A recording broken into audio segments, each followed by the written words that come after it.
Olá, queridos, a graça e a paz do Senhor Jesus. Iniciando aqui o podcast Cristianismo Inteligente.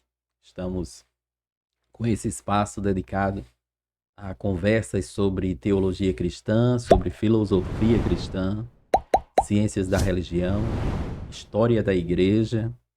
E hoje nós vamos conversar sobre um tema da área teológica, a área de manuscritologia, ou também conhecido como crítica textual. Vamos entender um pouquinho o que é isso.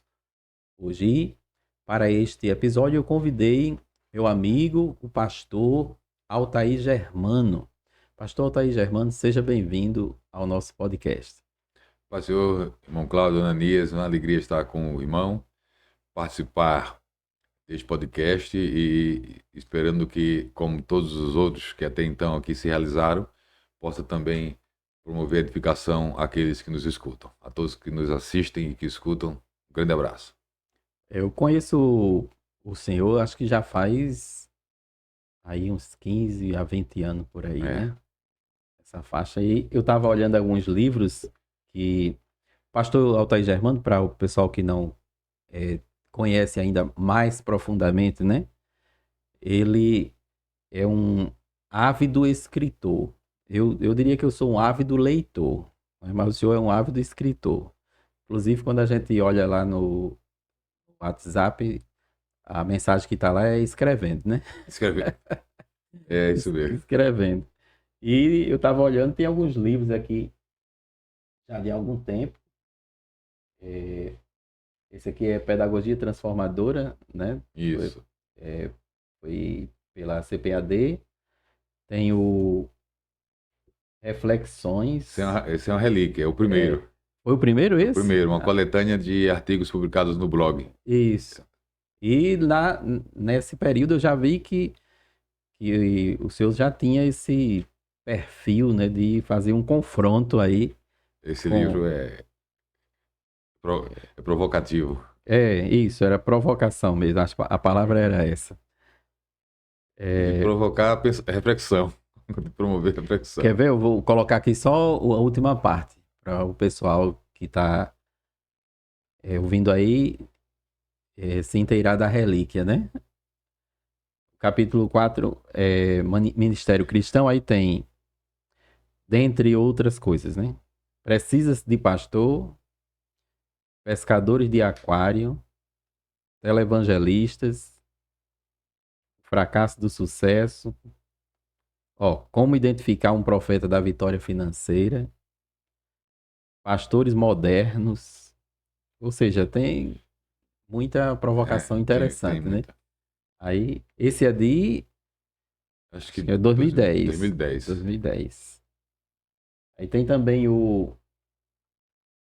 deixa esse aqui, o líder cristão e o hábito de leitura, uma perspectiva conceitual, histórica, bíblica e prática. Publicado pela CPAD em 2011. Também CPAD. Esse livro foi ganhador do prêmio Arete de literatura. A Sim. editora e o autor ganham o prêmio como o melhor livro. Eu acho que ele concorreu na área de educação cristã, alguma coisa assim.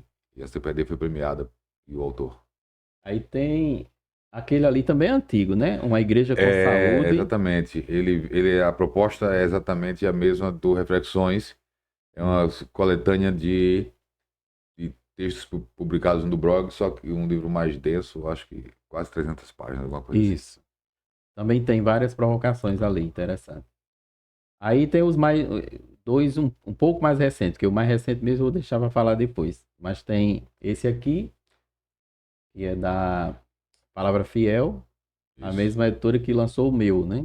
A Filosofia no Decálogo. E é o Ministério Pastoral na História da Igreja, Desenvolvimento, Teologia e Prática.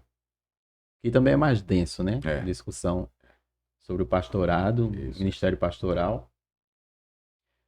A Volta de Jesus, uma análise doutrinária, teológica e histórica. Esse aqui é uma pegada bem mais teológica, né? Esses dois.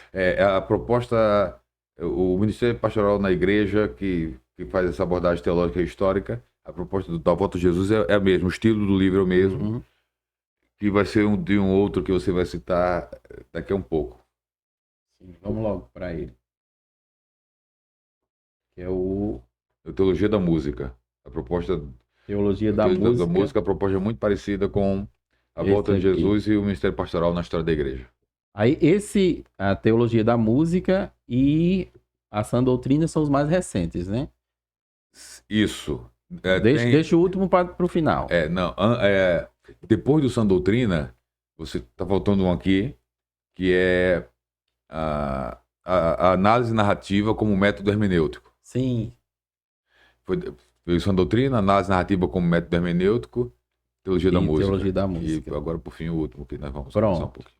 Pela edição de Bernardo Johnson. Então, o pessoal já está percebendo aí que não tem quase intervalo, né? Entre um e outro. Aqui está faltando algumas obras que vão ser reimpressas e reeditadas. Está faltando aqui o perfil dos 7 líderes. Também Salmos com o enfoque da liderança, o que eu escrevi com autoria com o pastor Manuel Júnior, e mais e dons e ofícios ministeriais. Pronto, a gente vai colocar na edição. Quando o pessoal estiver assistindo, aí vai estar vendo a capa, né? O Salmos, o subtítulo é Salmos, Princípios e Práticas para a Liderança Extraordinária. Agora, pastor Altair, eu acredito que dentre todos esses que o senhor escreveu, pelo menos todos os que eu conheço, né? Esses que estão aqui, já foi 1, 2, 3, 4, 5, 6, 7, 8 e 9 com esse último. Está faltando aqui também o batismo no Espírito Santo, também pela palavra fiel. Sim. E teve um que o senhor também escreveu, acho que deixou só em e-book, que tinha a ver com dons espirituais. Dons espirituais, Isso. eu me lembro dele. Mas eu ia dizer que de todos eles, eu acredito... Desculpa, está faltando também aqui o Espírito Santo nos pais da igreja, a teologia do Espírito Santo nos pais da igreja. Também pela leitura Palavra Fiel. É isso, agora vamos lembrando. Tem um intervalozinho aí entre um e outro, não? É tudo emendado. Enquanto a gente está escrevendo um, tem um outro iniciado, ou às vezes a gente escreve simultaneamente 2. Uhum. Não me pergunte como é isso, que eu não vou saber explicar. Sim. Mas sempre tem, enquanto eu converso com você, já tem um projeto em andamento. 2 em andamentos. E a gente vai escrevendo no ritmo e naquilo que a gente entende ser a direção de Deus no processo. Uhum. Assim, Tá bom. Eu ia dizer que o último, eu percebo que ele deve ser o mais polêmico. E o que me trouxe mais, como eu posso dizer assim, não dificuldades, mas o que me fez dedicar mais atenção e cuidado pela delicadeza do tema e a complexidade do assunto. Me fez dar uma maior atenção, ter mais cuidado na pesquisa, nas informações, exatamente por aquilo que ele poderia vir a provocar.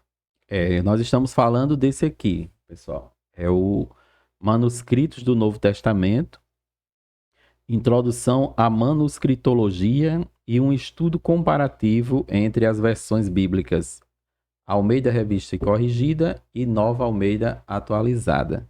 Ele é desse ano, né? Isso. Tá bem quentinho.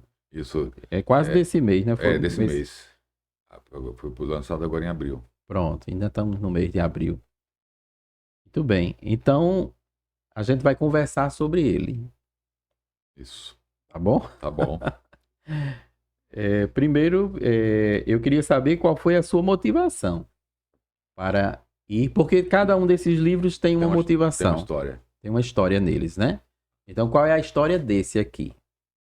Há cerca de 30 anos atrás, eu comecei a me interessar em buscar a razão de ser das diferenças textuais presentes em nossas Bíblias, que vai para além da linguagem.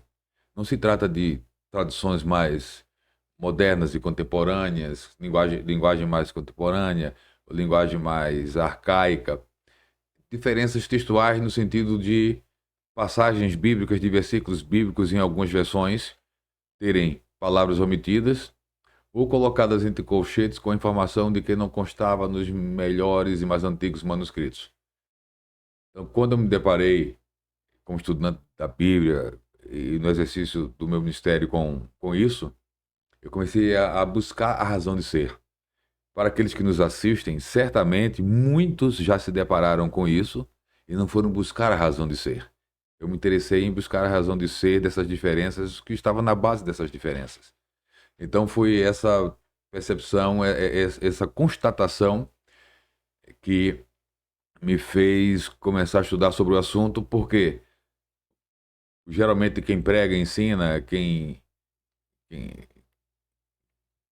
tem esse compromisso, geralmente tem diversas versões. E não precisa ser um pregador, ensinador. Quem gosta de estudar a Bíblia trabalha com diversas versões.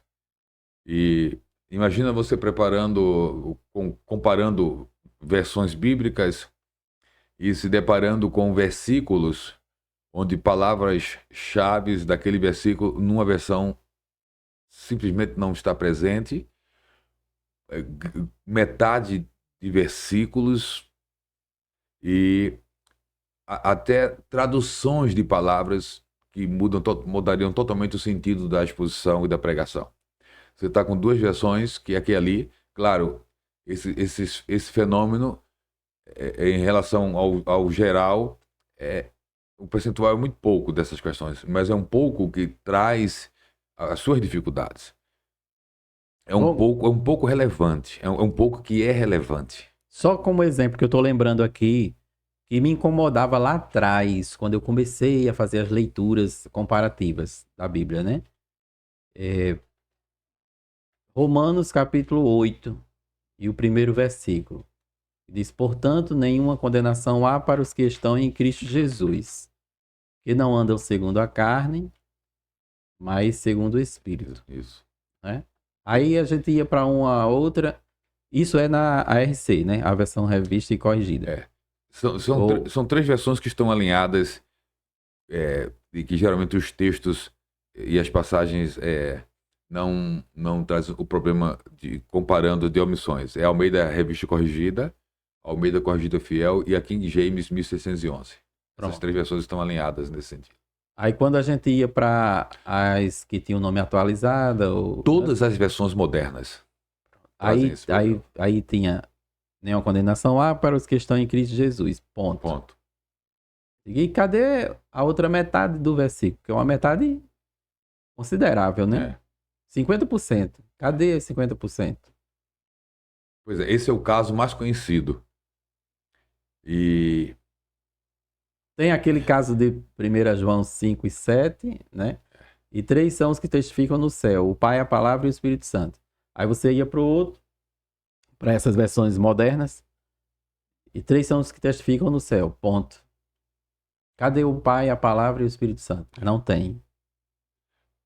E assim por diante. Esse assim por diante, talvez já cause um susto em quem esteja nos assistindo. No nosso livro, que nós vamos estar falando dele, eu cito mais de 200 casos onde palavras ou parte de versículos inteiras são omitidas. Mais de 200 casos. Quando eu começo a falar e mostrar isso, o pessoal fica perplexo. Porque geralmente ficam em Romanos 8:1 e são mais de 200 casos. Eu cito, há outros que não entraram no livro, como esse. Aqui, talvez hoje aqui eu cite mais alguns aqui. Você começou mexendo com isso. Mateus 5:44, as versões modernas omitem aquela parte do versículo que dizia assim, bendizei os que vos maldizem, fazei bem aos que vos odeiam. Isso aí nas novas versões não está. Não está o texto.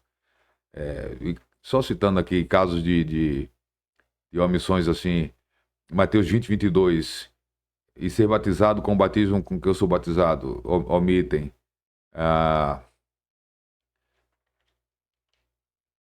Mateus 27:35, essa parte toda do versículo que diz, para que se cumprisse o que foi dito pelo profeta, repartiram entre si as minhas vestes e sobre a minha túnica lançaram sortes. Toda essa parte de Mateus 27:35 nas novas versões, simplesmente, você pode procurar na sua agora, não tem. Sim. E outros. São mais de 200 casos que a gente cita no livro, numa tabela, num quadro comparativo, e também em capítulos descrevendo as diferenças, apontando as diferenças, mostrando as razões e como no conjunto dos manuscritos gregos, o percentual da presença ou ausência daquela parte do versículo daquela palavra. E a gente passa essa informação para ajudar o estudante, o pregador, o ensinador, na hora de se deparar com essas dificuldades, de ajudá-lo a entender qual a direção ele deve seguir. Claro, tem um grupo que segue uma direção e outro segue Sim. outra. Mas aí, então, continuando, foi a partir disso aí. Foi a partir disso. E, por fim, o que desencadeou a ideia do projeto do livro foi bem interessante. Quando eu comecei a pesquisar a razão de ser das diferenças, e isso acontece com alunos de seminário, de curso de teologia, com autodidatas que vão para uma livraria em busca de um livro sobre o estudo da crítica textual, da manuscritologia. O que se tem à mão são obras que defendem as versões modernas. E o texto grego, que serve de base para a tradução do Novo Testamento, no nosso caso aqui, estamos tratando do Novo Testamento das versões modernas. Quando você lê e só lê esses livros, os argumentos dos escritores, dos eruditos, são muito convincentes. Então eu, como tantos outros, ouvindo e lendo aquilo, estava praticamente convencido de que o texto grego, que serve de base para as novas versões, era de fato o melhor texto e que as Bíblias das versões mais antigas e tradicionais, aquele texto não era o melhor texto. Principalmente quando você lê nesse livro que a erudição mundial, da grande maioria, usa hoje esse texto grego crítico, eclético, com base... Aí você diz, puxa, a erudição mundial, gente de peso no contexto evangélico mundial e brasileiro, dando uma palavra positiva, recomendando, não é possível. E pior, sem ter acesso a um contraponto. Então eu cheguei a acreditar nisso, até falar positivamente sobre isso. E o ponto que chega na publicação do livro é que eu estava há 2 anos, no ano passado retrasado, num evento lá na ETAD, em Campinas. A ETAD a Edições Bernard Johnson é editora oficial da ETAD, da Escola de Educação Teológica da Assembleia de Deus no Brasil, muito tradicional. E no evento, junto com o pastor Claudionor e mais um outro companheiro, acho que o Tiago Rosas, alguma coisa assim, e numa conversa com o pastor Claudionor sobre textos e versões, ele sentiu a minha afinidade, proximidade e simpatia pelas novas versões. E aí ele me chamou a atenção no sentido bom do termo, dizendo: Altair, eu procuro estudar mais e ler mais sobre essas questões de versões bíblicas, que é provável que o irmão vai encontrar algumas informações que talvez lhe ajude a pensar melhor sobre isso. Eu disse: não, porque é isso, pastor. Aí eu usei os mesmos argumentos, não, olha, a maior parte da erudição e tal. O argumento da autoridade, né? Da autoridade. E ele, sábio e paciente, pastor Claudionor, eu tenho como um mentor e um amigo. Ele disse: mas faça isso. E aí o que acontece? Eu saí dali, daquele evento, com o seguinte pensamento: eu vou fazer uma pesquisa mais aprofundada para convencer o pastor Claudionor de Andrade de que ele está equivocado. Igual a Frank Morrison, que foi fazer uma pesquisa para convencer os cristãos de que Jesus não tinha ressuscitado. E aí eu fui. E o resultado, né, já sabe da história. E aí eu fui. Então, se eu quero fazer uma pesquisa séria, ampla, então eu vou buscar as informações e tentar ver que eu não tinha acesso de quem pensa diferente escreveu. Aí começou a chegar ao meu conhecimento sobre obras e pessoas que defendiam o texto tradicional. Adquiri essas obras, fui lendo internet, ouvindo palestras, e aconteceu o que aconteceu. O que era para ser um projeto para tentar convencer o pastor Claudionor de Andrade da posição equivocada dele em defesa do texto Receptus e outros textos gregos da mesma família textual, inverteu. Eu fui convencido do contrário. E aí o livro, mandei o projeto para a Edson Bernard Johnson, do qual ele é o consultor teológico. E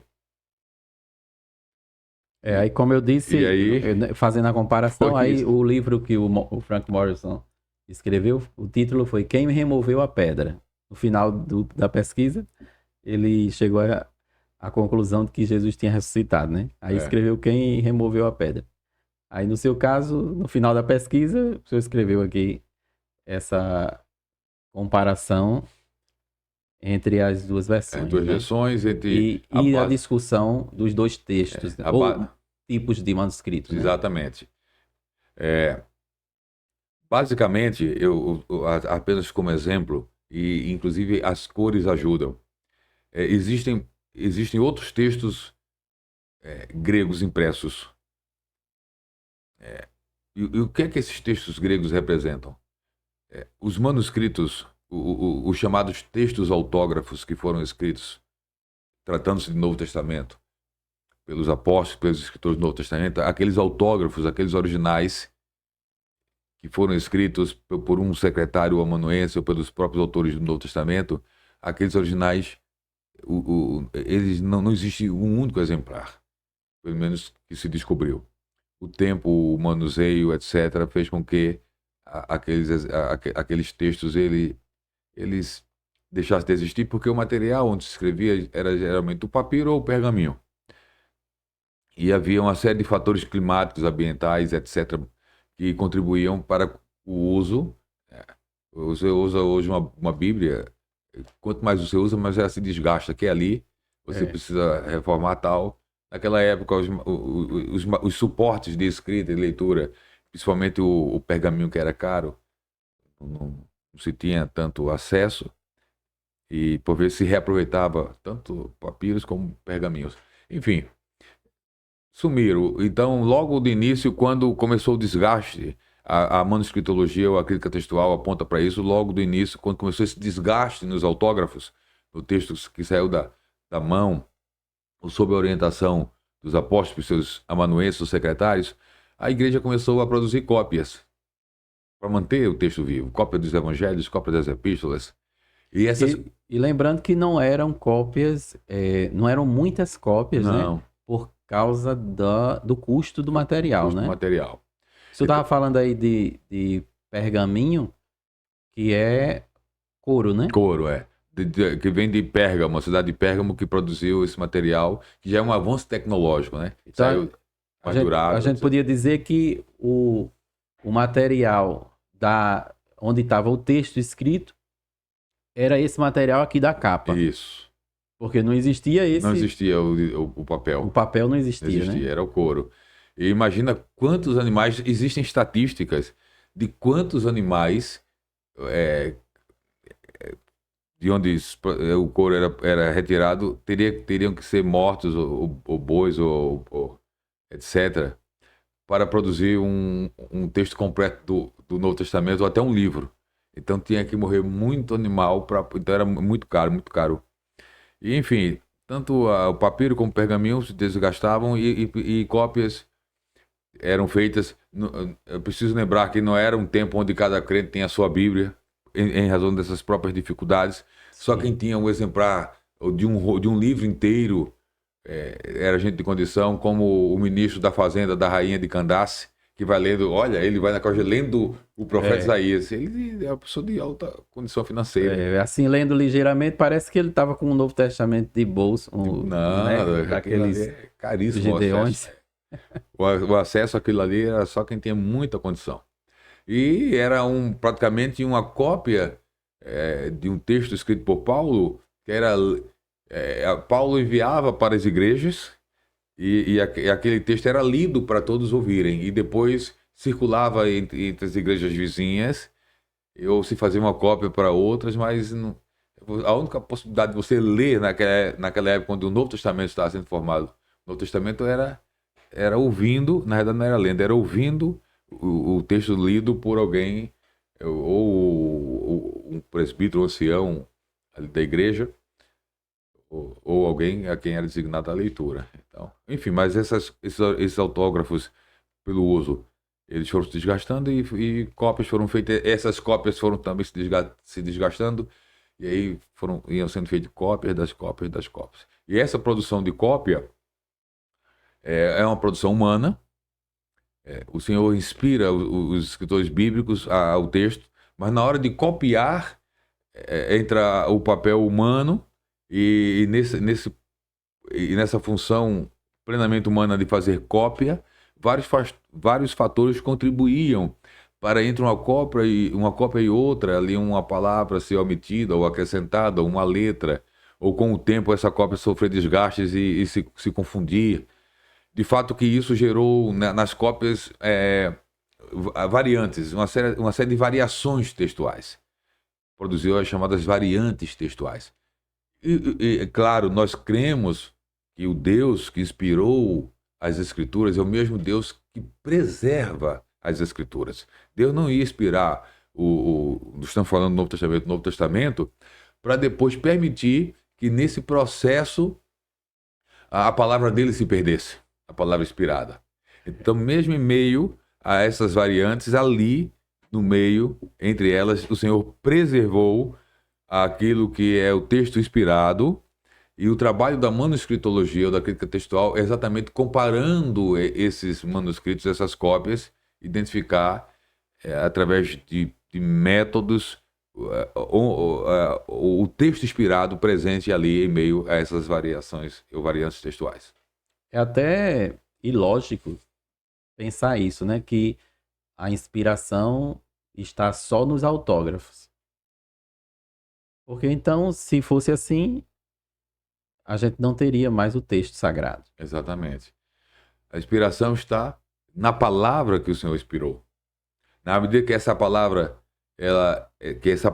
inspirada, ela é copiada para um outro suporte, ela permanece sendo a palavra inspirada de Deus. Perceba que tem uma coisa interessante. Precisa ser a palavra inspirada. Porque se você, no processo de compilação, você traz para a cópia algo que não estava no manuscrito original, mas que foi acrescentado por um problema do copista, aquela palavra acrescentada não é a palavra inspirada. Isso. Isso. Só precisa entender fazer essa diferença. Então, o grande trabalho da crítica textual, da manuscritologia, seguindo alguns métodos, identificar nesse montante de manuscritos gregos. Eu acho que hoje, se não passou, está próximo de 6.000 manuscritos gregos, de cópias e de documentos diversos que comprovam a existência dos originais e que testemunha ali que em meio a essas cópias o texto está presente, e nós cremos que hoje nós temos em mãos o texto bíblico inspirado. Sim. Tem um argumento que a apologética cristã usa com relação à confiabilidade da Bíblia, né? Não é em relação à inspiração, é em relação à confiabilidade, porque faz essa diferença, né, entre inspiração e confiabilidade.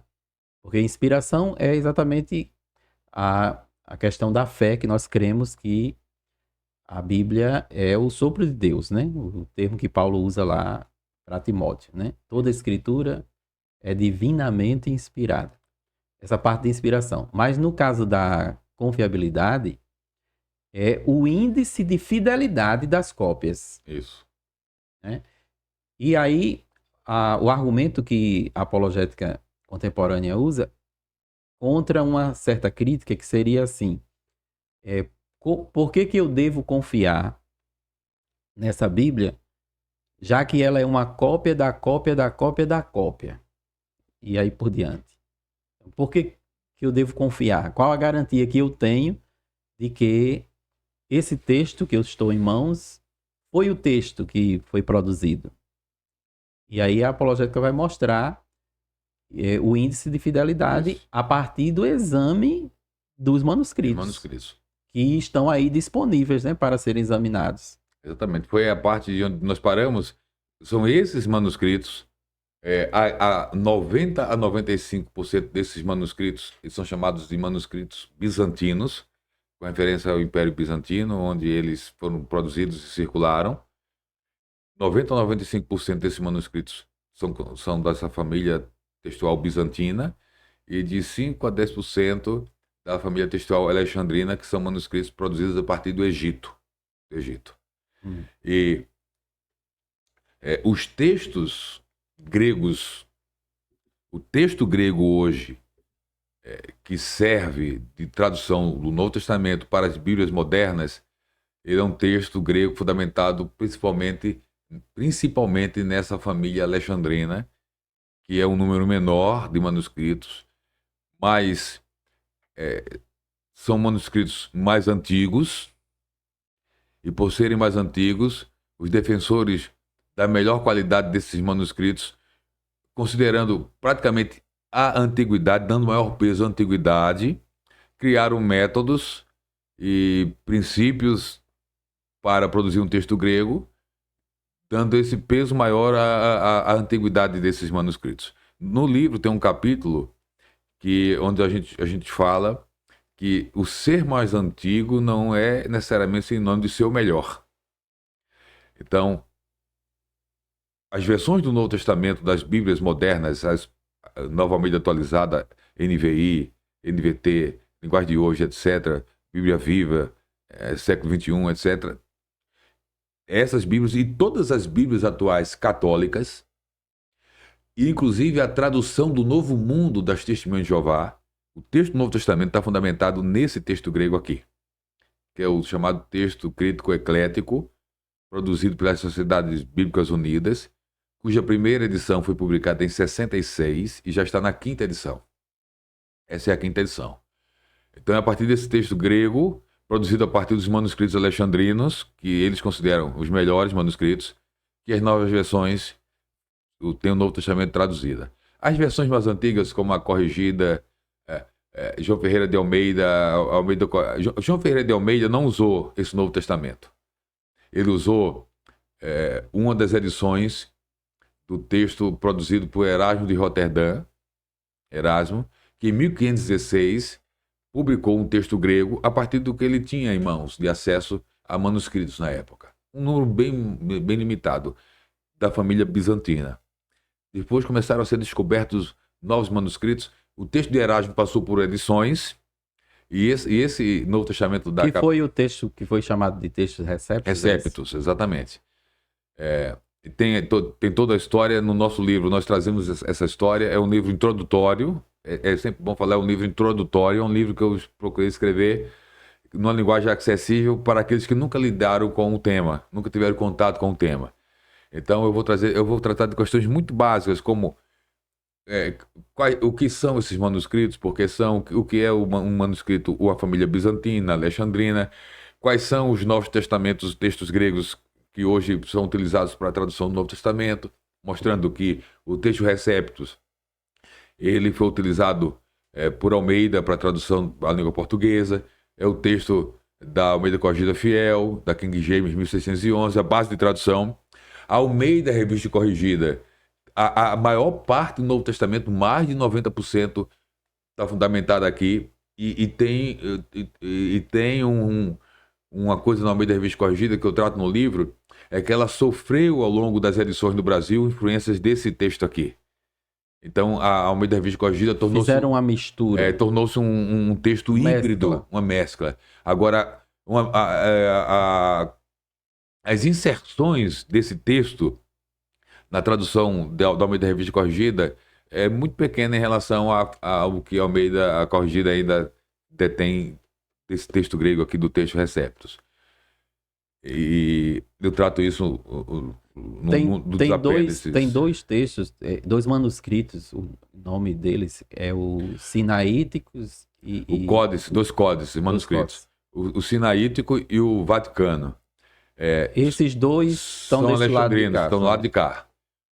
São o Códice Vaticano, ele já era conhecido desde a época de Erasmo de Roterdã, porque diz a história que ele fez uma consulta aos prefeitos da Biblioteca do Vaticano enquanto produzia o seu Novo Testamento grego, o seu texto. Então, na época de Erasmo, já se tinha conhecimento que existia esse Códice Vaticano, mas ninguém dava importância para ele. É um códice que, salvo engano, o registro dele na Biblioteca do Vaticano data de 1475, mas a origem dele é incerta. Não se sabe como ele chegou lá. Tem histórias, mas nada que se comprova. O outro, o Código Sinaítico, ele foi descoberto em 1844 por um pesquisador chamado Constantin von Tischendorf, num mosteiro na cadeia do Monte Sinai, mosteiro de Santa Catarina. Estava jogado lá, alguns usam a expressão de que, inclusive, estava tipo num cesto de lixo. Uma pergunta que, claro, dentre outras, se faz é como esses dois, o que esses dois códigos têm em comum? A origem, se enquadra na tradição alexandrina, egípcia. Eles trazem omissões por estarem na mesma região geográfica e datarem quase que do mesmo período, ou seja, século IV. Então eles se aproximam em alguns momentos, principalmente em algumas omissões substanciais, como a omissão da perícope da mulher adúltera. São 12 versículos, João 7:53 a 8:11, e a omissão do final de Marcos, do versículo 9 ao 20, também 12 versículos e outras. Então eles se aproximam nessas omissões. Mas o Códice Vaticano e o Códice Sinaítico, que principalmente não apenas está na base desse texto novo aqui, crítico, eclético, e eu chamo de ecumênico também, e só nos evangelhos o Códice Vaticano e o Códice Sinaítico divergem mais de 3.000 vezes. Só nos evangelhos.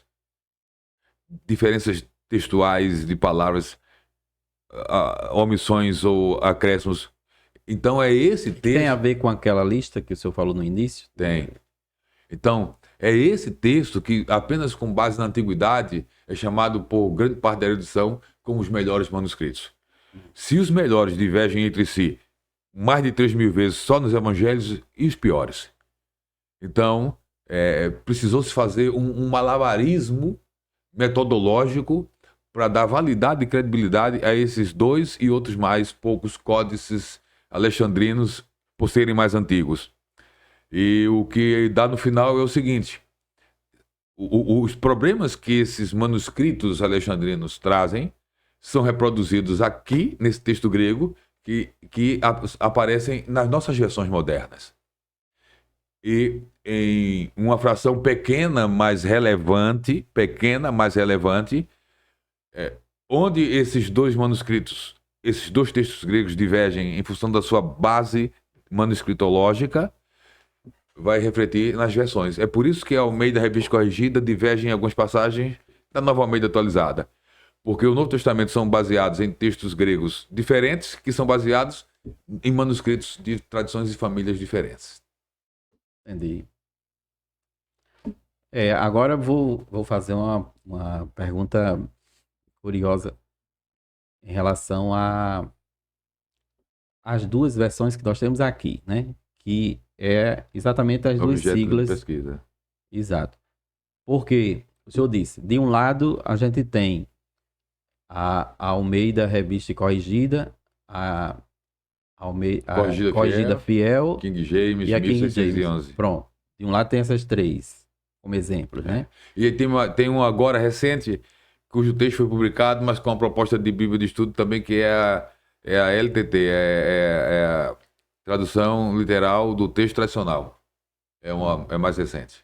Pronto. Também estaria dentro desse viés mais tradicional, sim, bizantino, etc. E do outro lado a gente tem a ARA, Almeida Revista Atualizada, a Nova Almeida Atualizada, a NAA, que é a última versão, última edição da ARA. Aí tem a NVI, Nova Versão Internacional, NVT, Nova Versão Transformadora, NTLH, Nova Tradução na Linguagem de hoje. Todas as novas. Pronto, então a gente tem um grupo de um lado dois grupos e de um lado algumas, do outro lado algumas. Por que o estudo comparativo entre essas duas específicas, ARC e NAA?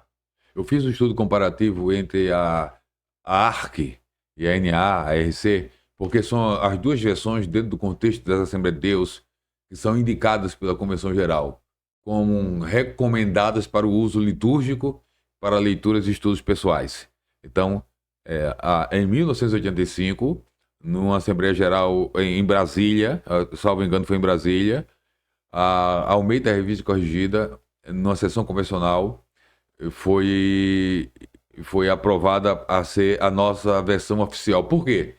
Porque já na década de 80 se queria introduzir, através das lições bíblicas, a versão atualizada. E tantos os nossos obreiros como o nosso público rejeitou. E olha que coisa interessante, hoje o discurso é que as versões modernas trazem uma linguagem mais fácil, mais acessível. Mas na década de 80 já trazia. Mas mesmo assim, o nosso público, que é tido como mais simples e que alguns não teve tanto acesso à educação, inclusive alguns pastores, eles não. Queremos ficar com a linguagem mais difícil. Queremos ficar com a corrigida, não importa a linguagem, porque eles identificaram algumas dificuldades na versão atualizada. Então, em assembleia, se decidiu. O pastor Silas Daniel conta isso no seu livro da história da Convenção dos Ministros da Assembleia de Deus no Brasil. Detalhes dessa decisão. E agora, na sua segunda edição, ele fala que em 2019, a Nova Almeida atualizada passou a ser recomendada também como a Almeida já era, e a Almeida segue sendo recomendada também. Então, já lá atrás, hoje a gente escuta de um público mais jovem dizer assim, mas como é que a gente vai pregar e ensinar usando arcaísmos?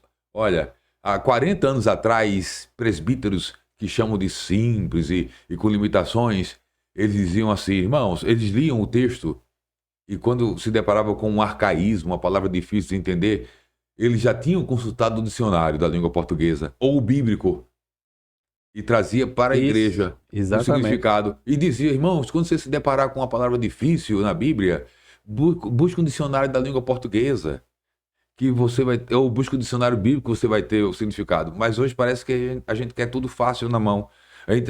E o que aconteceu com isso? O vocabulário nosso foi enriquecido com outros termos não muito comuns para a gente, mas que os obreiros mais antigos, nos seus estudos, buscavam significado e quando pregavam e ensinavam, já pregavam e ensinavam, dando o significado da palavra. E aí o nosso vocabulário enriquecia, porque a palavra contemporânea nós já conhecíamos e a palavra arcaica, o português mais arcaico, era acrescentado ao que a gente já sabia. Então o nosso guarda-roupa vocabular era enriquecido. Hoje não queremos, mas não todos, mas há muitos que não, a gente quer a linguagem mais acessível.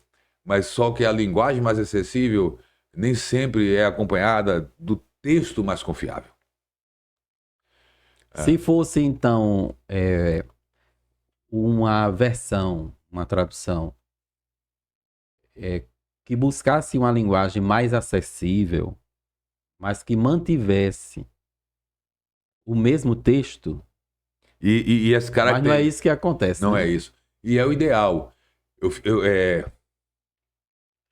Hoje, dessas 3 versões das 4 que eu citei, só lembrando, a Almeida Revista Corrigida, a Corrigida Fiel, King James 1611 e a LTT, a Almeida Corrigida Fiel e a King James 1611 principalmente, que são co-irmãs da Almeida Revista Corrigida, essas 2 versões já têm uma linguagem, uma tradução mais próxima do contemporâneo, sem perder as suas características de uma Bíblia de tradução literal, a partir do texto grego, o caso que estamos falando aqui, eles não abandonam aquela característica um pouco arcaica, mas bem mais próxima de palavras mais compreensíveis nos dias de hoje. Então já se tomou essa iniciativa as editoras, as publicadoras dessas Bíblias já tomaram. Quando você compara esses textos, você percebe. O que hoje seria ideal é que a Almeida Revista e Corrigida ela sofresse uma melhoria, como você bem colocou, nesses termos de linguagem, mas sem perder as suas características, sem mexer no texto, base textual e etc. Sim. É o ideal. Espero que esse podcast e outras falas minhas que virão, o livro, possa provocar isso naqueles que são responsáveis pelas revisões e edições das versões. Sim. Então a gente está falando de manuscritologia, né? Se eu perguntasse assim para o senhor, o que é manuscritologia?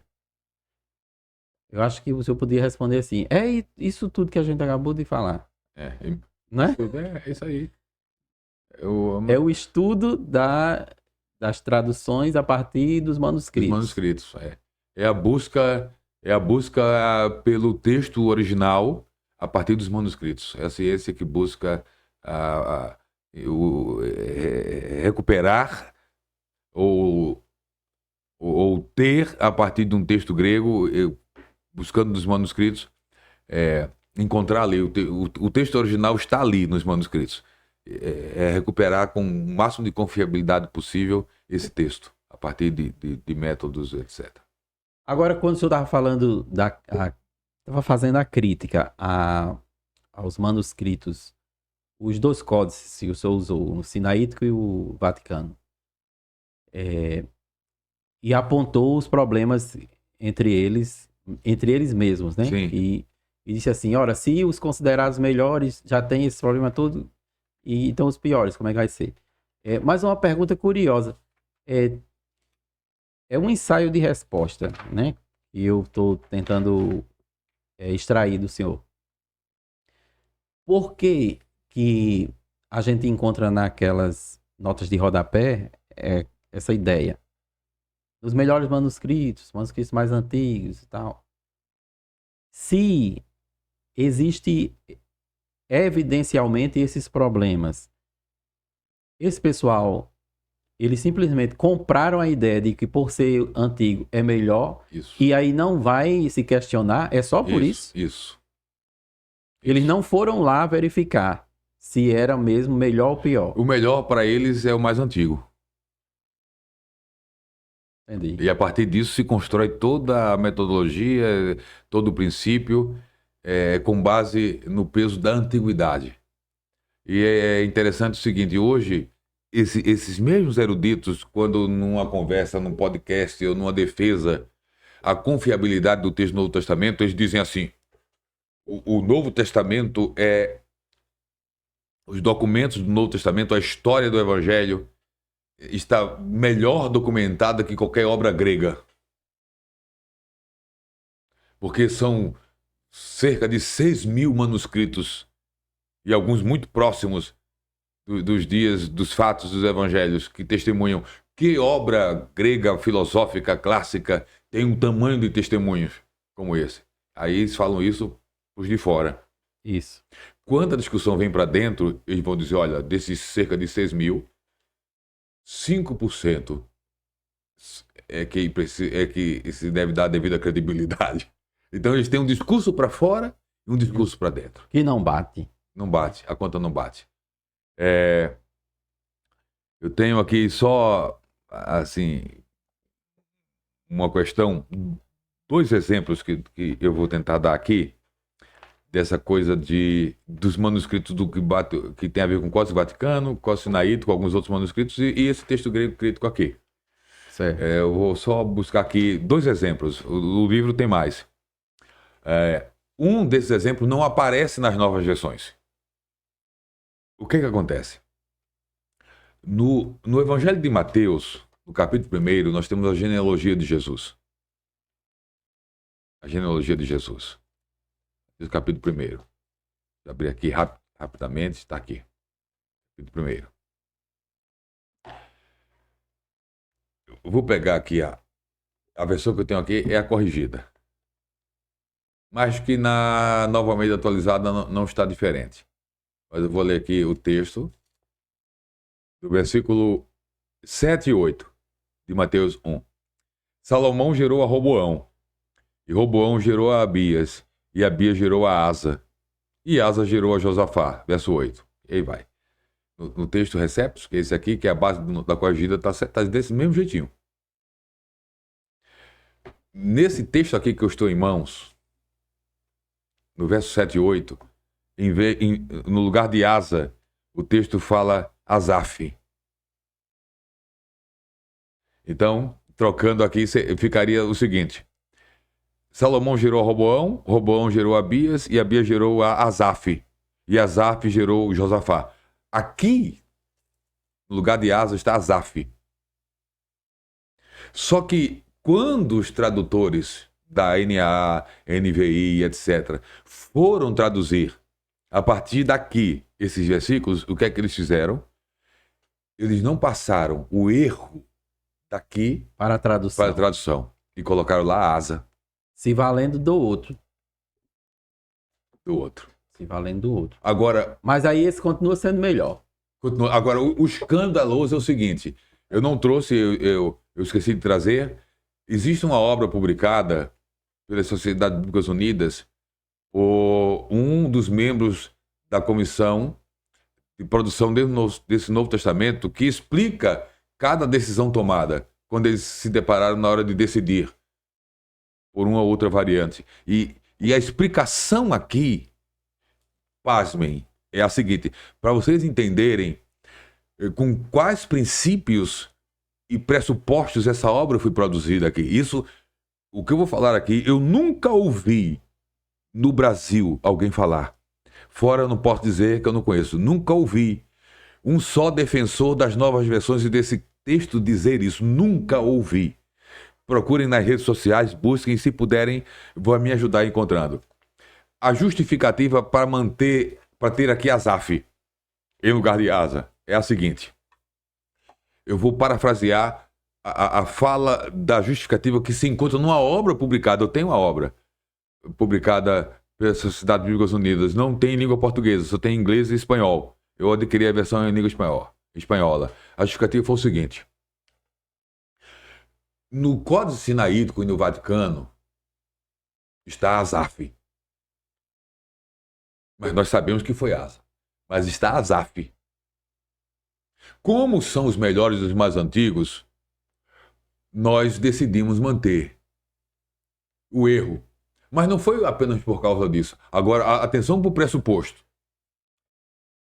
É provável que o evangelista Mateus, na hora que estava escrevendo o seu evangelho, ele não consultou diretamente o Antigo Testamento para fazer a genealogia de Jesus. Ele buscou listas genealógicas da sua época. E certamente ele pegou uma lista que tinha um erro, onde Asaf é colocado no lugar de Asa, e Mateus não teve o cuidado de, na hora de escrever o seu evangelho, conferir e reproduziu na lista. A lista e esse erro de Mateus. Erro de Mateus. De Mateus. Quer dizer, é melhor colocar o erro no autógrafo do que no manuscrito que a gente já pressupôs que é melhor. Agora a questão é: quem inspirou o erro? Quem inspirou Mateus a errar? Se o Novo Testamento é, partindo do pressuposto ortodoxo, fruto de uma inspiração do Espírito, o Espírito Santo inspirou Mateus, inspirou a Mateus a cometer, inspirou a presença de um erro grotesco. Então isso vai bater e ferir de cara a doutrina da inspiração e da inerrância. Porque as duas são inseparáveis. Como o Espírito que está conduzindo o processo inspira o evangelista a copiar, reproduzir um erro. Ele suspendeu a inspiração naquele momento. Então, esse é um de outros casos que não se trazem à tona. Esse aqui, os tradutores esconderam na tradução. Mas tem outros que não esconderam. Eles, na tradução, eu vou só citar, já está chegando, Lucas 4, Lucas 4, 44. Lucas 4, 44. A versão eu vou lendo na corrigida, mas você que tem na mão aí a nova Almeida atualizada, NVI, pode acompanhar. Lucas 4, 44. Diz assim: E pregava Jesus na Almeida Revista Corrigida, que parte do texto recebe a grande parte do texto, e pregava Jesus nas sinagogas da Galileia. Se você for comparar o mesmo episódio narrado em Mateus 4, 23 e Marcos 1 e 39, bate. O contexto de Lucas 4, 44 é Jesus na Galileia. Mas como na Nova Almeida Atualizada e na NVI, como está lá? E pregava Jesus nas sinagogas da Judéia. E era na Galileia ou na Judéia? O contexto aponta para Galileia, os textos paralelos apontam para Galileia, e a lógica deles, dos editores desse texto, e que agora nem os tradutores tiveram cuidado de corrigir, é que mesmo errados é o que está no Sinaítico, no Vaticano e na tradição alexandrina. Então foi Lucas que errou. Outra vez vamos transferir para o escritor bíblico, o autógrafo. Isso. E por aí vai, irmão Claudio.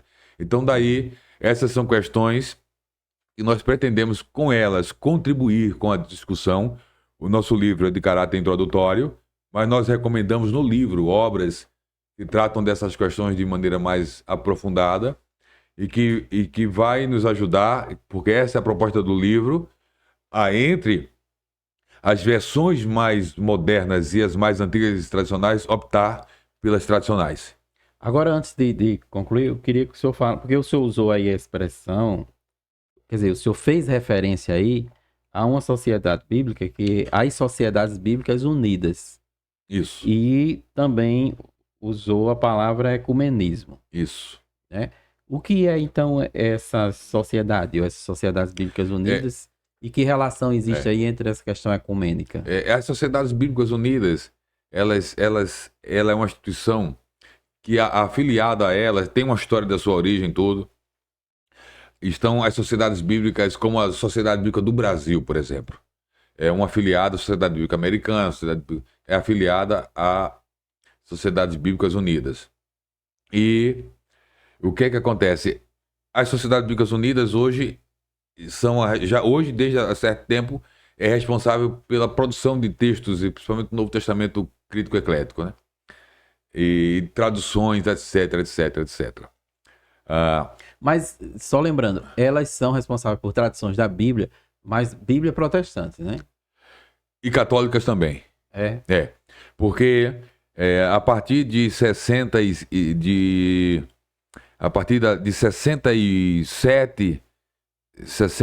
68, foi feito um acordo entre o Vaticano e as Sociedades Bíblicas Unidas para adotarem, tanto para a tradução do Antigo como para a tradução do Novo, o mesmo texto. Então, a partir daí, se começou um trabalho ecumênico textual, em termos de produção de traduções, etc. E o que resulta disso, entre outras coisas, é o seguinte: Bíblias protestantes modernas e Bíblias católicas modernas partem desse texto aqui, do Novo Testamento, esse texto aqui. E associado a essa questão das traduções, membros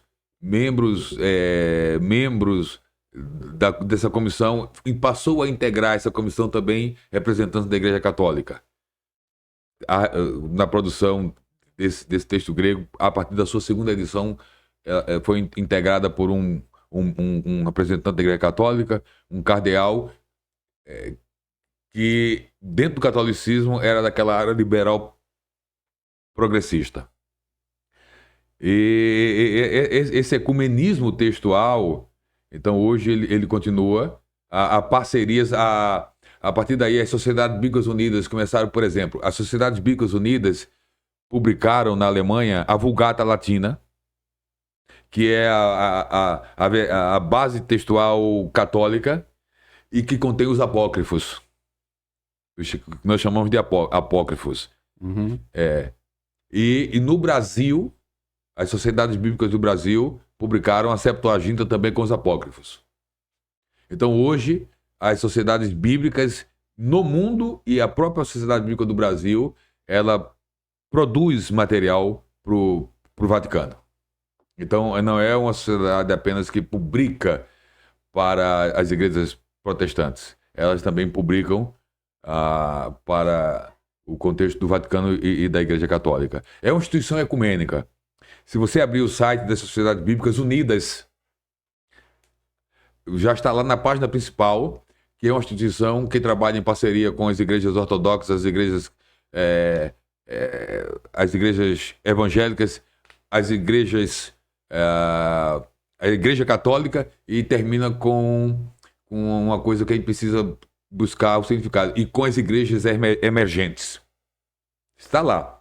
Acesse o site, pode ser, busque no Google Sociedades Bíblicas Unidas, e você vai ter lá na página da abertura a missão e no que envolve.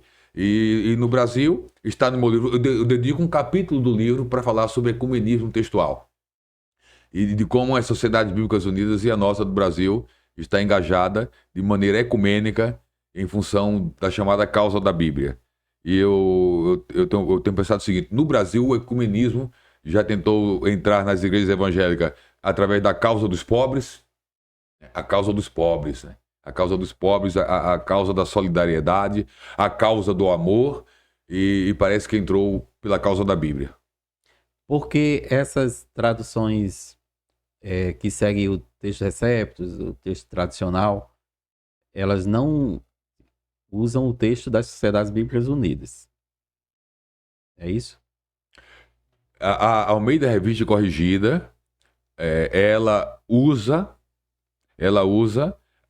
na sua maioria, o texto receptus, mas foi inserido nela, porque a Almeida Revista Corrigida é uma versão que a Sociedade Bíblica do Brasil é detentora do direito autoral, como a Nova Almeida atualizada. Sim. Então ela produz essas Então duas. só ela, as outras não. A King James 1111 não, e a Fiel também não. A Fiel é Sociedade Bíblica Trinitariana. Isso.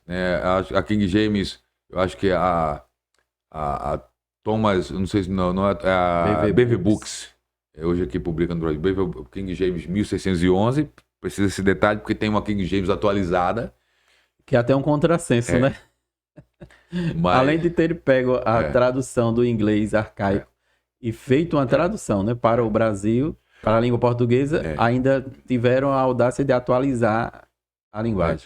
Todas as nossas versões, as antigas, têm as suas dificuldades, mas são em número muito menor em relação às novas. Aqui e ali, numa passagem bíblica, você vê nas novas uma tradução melhor. Mas quando você compara as versões modernas com as versões tradicionais, a partir de uma análise mais aprofundada, que vem lá dos manuscritos, a construção desse texto grego, você vai ver que o problema mais volumoso e mais sério, em termos textuais, se encontra nas novas versões. Muito bem. Então fica a dica aí para o pessoal que está entrando nessa área do estudo bíblico, no estudo bíblico como um todo, né? E especialmente da crítica textual. Eu folheando aqui o livro, tem muitas tabelas, muita comparação e uma discussão muito interessante. São mais de 200 diferenças textuais apresentadas e com orientações de como lidar com elas, informações sobre elas. Bom, para a gente concluir, então, pastor, dê aí um conselho. Depois de tudo isso que a gente comentou, porque tem um estudante de teologia que vai ler a Bíblia e vai ler os livros de referência, né, para o estudo teológico. E a gente diz sempre que no estudo teológico, o estudante de teologia ele não pode ter só uma Bíblia. Ele tem que ter várias versões bíblicas para fazer comparação, traduções e tal, né? E aí a gente trouxe essa discussão aqui dos manuscritos do Novo Testamento. Então, que conselho o senhor daria para esse estudante bíblico e também para o crente comum? Crente comum que eu digo é o crente que não vai entrar num curso teológico, mas está utilizando a sua Bíblia como leitura devocional e etc. Vou tentar aqui pontuar algumas coisas básicas, inclusive já faladas. Primeiro, de forma geral, não compre Bíblia pela capa. Né? Tem umas Tem umas bonitas, né? bonitas, rosa, azul, laranja, multicor, de couro, última geração. Não compre Bíblia pela capa. Compre Bíblia pelo texto. Claro, se a capa for bonita e o texto bom, Melhor. melhor, né? Bom a partir daquilo que estão falando aqui sobre texto. Busque compreender melhor essas diferenças, principalmente quem prega e ensina. E quem é autodidata? Isso vai fazer com que você possa ajudar pessoas que não vão ter acesso a essa informação ou esse nível de conhecimento. É responsabilidade dos vocacionados por Deus para o Ministério da Pregação e do Ensino, dos que pastoreiam a igreja, saber disso. Imagina o membro buscando o pastor, pastor, o senhor lê um texto, o meu é diferente, por quê? Então, nessa diferença, eu fico com o seu ou fico com o meu? Então, é fundamental para um pastor, para um presbítero, para um obreiro, entender essas diferenças. Você não precisa ser um expert, mas entender o básico. Então, de forma geral, não compre Bíblia por capa apenas. Busque conhecer o necessário para entender essas questões das diferenças. Apesar das dificuldades das versões mais antigas, isso não significa dizer que elas não possam ser consultadas, comparadas. Podem sim, mas não devem ocupar o lugar das mais antigas. Não deve ter a primazia, minha opinião. E basicamente isso, em termos de Até mesmo para constatar o que a gente está falando aqui, né? Exatamente. Então tenha todas É. para fazer essa comparação. Lá atrás eu falei do que tinha me influenciado a princípio, me encantar com a erudição, a maior parte da erudição. É importante dizer que, embora grande parte da erudição defenda esse texto crítico eclético, com sua metodologia, etc., e as novas versões, tem uma parte da erudição que não concorda. Na América do Norte isso é mais evidente. Aqui no Brasil não tem tantas vozes em defesa do texto recebido, do texto majoritário, dessa família bizantina, etc. Todos esses termos o livro explica e você consulta a internet e vai ter explicações. Então, uma das coisas que pesa hoje em favor da defesa desses textos, além de gente crente, sincera, em função da linguagem contemporânea, defender as novas versões, o que pesa é que você falou de livros, comentários bíblicos, a maior parte dos comentários bíblicos atuais tem por base esse texto, essas novas versões. E lá nos comentários, os comentários vão dizer, isso não estava no original, isso não estava no original. E com isso vem uma grande contradição, porque muitos dos que defendem as versões mais modernas, cujo texto grego atesta que, por exemplo, Marcos 16, 9 a 20 não faz parte do original. Aí você vem e pega alguém que defende as versões mais modernas, mas quando pergunta, mas diga uma coisa, por que você prega nesses versículos de Marcos? Não, porque é um caso à parte. Caso à parte? Então, acaba relativizando a sua própria posição. Porque enquanto diz que é a melhor, mas não concorda com tudo, ou com as omissões e com os questionamentos do que estava ou não nos originais. Então, isso é muito contraditório. Então, até para os nossos companheiros e amigos sinceros na sua defesa e no seu interesse do melhor para a igreja, pensem nisso, pensem nisso. Não se trata apenas de promover uma linguagem melhor, mas de trazer, de considerar tudo isso aqui que pontuamos de forma introdutória. Não quero ser redundante no que eu já falei, mas basicamente isso. Certo. E orem por mim. E aí quem for ler o seu livro vai encontrar nas referências os autores que vão nessa linha, né, da defesa do texto tradicional. Isso, exatamente. E não autores americanos, autores nacionais. Certo. Porque quando a gente foi fazer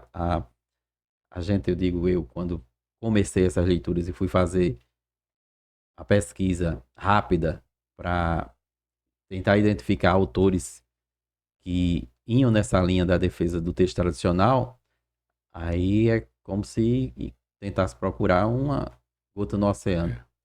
É difícil demais. Hoje no Brasil, ainda vivo, e que talvez a posteridade vai reconhecer o valor do trabalho dele, é um americano que já está no Brasil há muito tempo, é o Dr. Wilbur Pickering. Ele tem obras publicadas de maneira mais aprofundada sobre o assunto.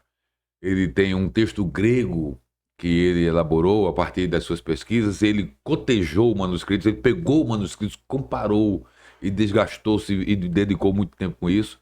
E ele tem um Novo Testamento traduzido a partir desse texto grego que ele elaborou, que é o Novo Testamento grego segundo a família 35. Vale a pena ter também para estudo de comparação. Fora ele, tem um outro erudito que não está mais entre nós, já estava no Senhor, que tem uma obra também que eu recomendo, é o Paulo Anglada. Ele é da tradição reformada e ele também tem um livro sobre o assunto que vale a pena ler, junto com as obras do Pickering, que vai fazer com que você se aprofunde naquilo que nós apresentamos em termos introdutórios. Amém. Então pronto, estou aqui com manuscritos do Novo Testamento, introdução à manuscritologia e um estudo comparativo entre as versões bíblicas ARC e NAA, né? ARC e NAA. Edições Bernard Johnson. O livro pode ser adquirido através do site da Livraria da ETAD. Você entra lá, Livraria da ETAD, online, e faz o pedido e eles enviam para qualquer lugar do Brasil. E em breve, certamente também estará disponível na Amazon, tanto Sim. no formato Kindle, como também no formato físico, para aquisição pela Amazon, para quem é assinante da Amazon. Ok.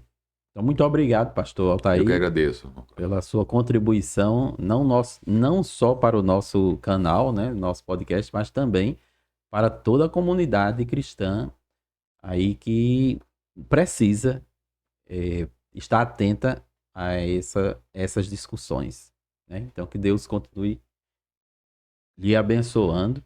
Eu vou lhe presentear para o senhor não esquecer desse momento. É um trabalho que o senhor vai ter que cuidar, viu? O senhor e a sua esposa. Eu sei que o senhor viaja muito, então é ela quem vai Amém, estar muito obrigado, Deus abençoe. cuidando, e quando estiver cuidando e olhando, aí está se lembrando da gente aqui e desse momento. Tá bom? Amém, Deus abençoe. Muito obrigado, muito bom estar aqui com vocês. Deus abençoe a todos e até o próximo episódio.